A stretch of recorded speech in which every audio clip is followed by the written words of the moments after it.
ჭაობი გითხრევს, რამდენი სიყალბეა, ჭაობი გითხრევს, არ დაიჯერო თუ ქება, ხოტბა გითხრეს, სანამ ადამიანებს სხეული მოსავს, მანამ ვერ ნახავ მათში ნამდვილ ღვთის მოსავს, ზრდიან, კლავენ და ჭამენ, გავენ და ჭრიან, ამ ცხოველურ ინსტინქტს ვერსად გაუპიან, თუმცა ჩადენენ სოდროს, ცაში დაუთვლიან.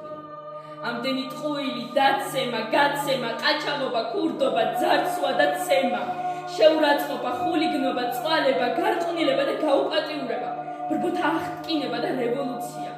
ღმერთისთვის პატივი, როდის, ვის უცია? სიხარბე და სიმხრთალე, ამპარტავნობა, სხვათა დასმენა, შუღლი და შურიანობა, დაპყრობა, დაბომბვა, მიწად მითვისება, დარბევა, დანგრევა, წყლის განსხვისება. ეს არის მცირედი, რასაც ჩადიან. ნიკავ, დედამიწაზე როგორ დადიან?